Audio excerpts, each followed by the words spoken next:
నేను మీకు మాటిస్తున్నా, మనకి పాలకొండలో సీతమ్మపేటలో ఒక సూపర్ స్పెషాలిటీ హాస్పిటల్ రెడీ చేసి కూడా వైద్యుల్ని ఇవ్వలేకపోయింది. రాగానే ముందు మొదటి బాధ్యత తీసుకొని మనం అది పూర్తి చేస్తాం. దాంతోపాటు కూటమి జనసేన, టీడీపీ, భారతీయ జనతా పార్టీ కూటమి ప్రతి కుటుంబానికి 25 లక్షల హెల్త్ ఇన్సూరెన్స్, ఏ జబ్బు వచ్చినా సరే 25 లక్షల మనకి ఇన్సూరెన్స్ మన కుటుంబాలకు ఇస్తుంది. ప్రతి మహిళకి 3 గ్యాస్ సిలిండర్లు ఉచితంగా ఇస్తుంది. మహిళలు ఎక్కడికి ప్రయాణించాలన్నా మనకి బస్సులు ఉచిత ప్రయాణం.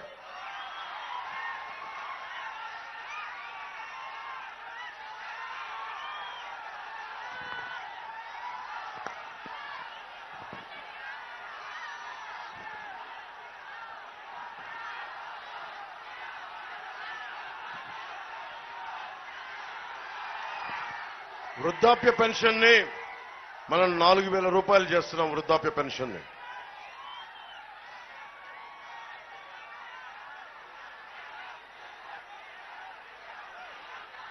నిన్న నేను చంద్రబాబు గారు మొన్న మన ఉమ్మడి కూటమి ప్రభుత్వం తాలూకు మేనిఫెస్టోని విడుదల చేశాం.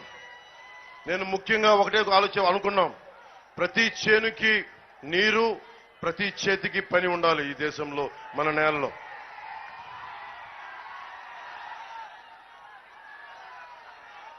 యువతకి 20 లక్షల ఉద్యోగాలు, ముఖ్యంగా మన పాలకొండలో కనీసం పరిశ్రమలు ఉండాలి. పరిశ్రమలు వచ్చినాయా, ఎవరన్నా పెట్టుబడులు పెట్టారా, రావాలి, వచ్చే బాధ్యత తీసుకుంటాం. అందుకే 20 లక్షల ఉద్యోగాలు 5 సంవత్సరాల్లో సృష్టించాలి అని చెప్పి బాధ్యత తీసుకున్నాం. రాగానే మెగా డిఎస్సి విడుదల చేస్తాం. మొదటి సంతకం దాని మీదే ఉంటుంది. ప్రతి రైతుకి ఏటా 20,000 రూపాయల ఆర్థిక సహాయం చేస్తాం.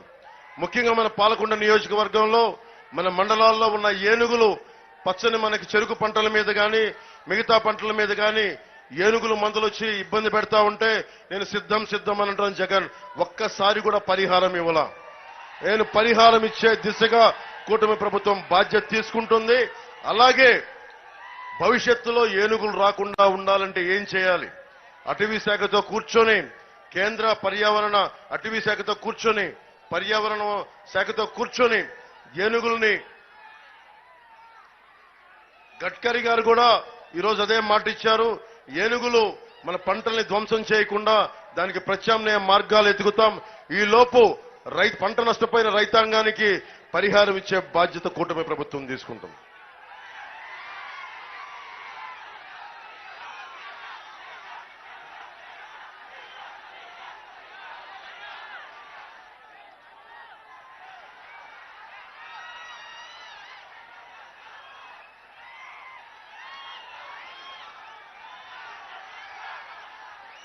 ముఖ్యంగా భవన నిర్మాణ కార్మికులకు కానీ, నేను భవన నిర్మాణ కార్మికులు ఉత్తరాంధ్ర నుంచి ఎక్కువ, భవన నిర్మాణ కార్మికులకి మొన్నే నేను జగన్ డబ్బులు తీసేస్తే భవన నిర్మాణ కార్మికులది 450 కోట్ల రూపాయలు, నేను తను దోపిడీ చేసిన దానికి నేను 1 కోటి రూపాయలు ప్రభుత్వం రాగానే నేను విరాళంగా భవన నిర్మాణ సంక్షేమ నిధికి అందజేస్తాను. అలాగే భవన నిర్మాణ ఏ డబ్బు అయితే తీశారో ఆ సంక్షేమ బోర్డుని పునరుద్ధరించి మళ్లీ డబ్బులు పడేలా చేస్తాం. అలాగే ప్రతి పౌరునికి డిజిటల్ హెల్త్ కార్డ్స్ అందజేస్తాం.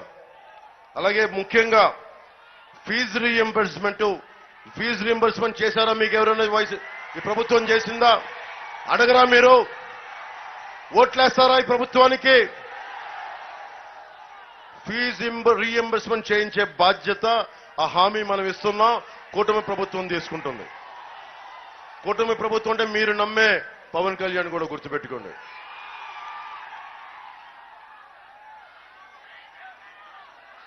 పంచాయతీ నిధులన్నీ, కేంద్ర ప్రభుత్వం నుంచి వచ్చే నిధులన్నీ, సెంట్రల్ ప్లానింగ్ కమిషన్ నుంచి వచ్చే నిధులన్నీ పంచాయతీలకి తీసుకొచ్చే బాధ్యత తీసుకుంటాం. అలాగే మనకి ఇన్ని వాగులు వంకలు ఉన్నాయి, జలపాతాలు ఉన్నాయి. మన పాలకొండ నియోజకవర్గాన్ని చక్కటి పర్యాటక రంగంగా చేయొచ్చు. ఒక్క బయట విదేశాల నుంచి అవసరం లేదు, మన రాష్ట్రం నుంచే, వైజాగ్ నుంచే వచ్చి మన పర్యాటక రంగం కావాలంటే మన కొండలు, కోనలు, జలపాతాల్లో చూడటానికి బోల్డంత ఉపాధి అవకాశాలు దొరుకుతాయి. దాన్ని కూడా తీసుకొచ్చే బాధ్యత కూటమి ప్రభుత్వం తీసుకుంటుంది. అలాగే వేద విద్యని అభ్యసించే నిరుద్యోగులకు యువగళం కింద 3,000 నిరుద్యోగ భృతి. అలాగే నిరుద్యోగులుగా ఉన్న వారికి ప్రతి ఒక్కరికి కూడా 3,000 మనకు నిరుద్యోగ భృతి ఇస్తున్నాం.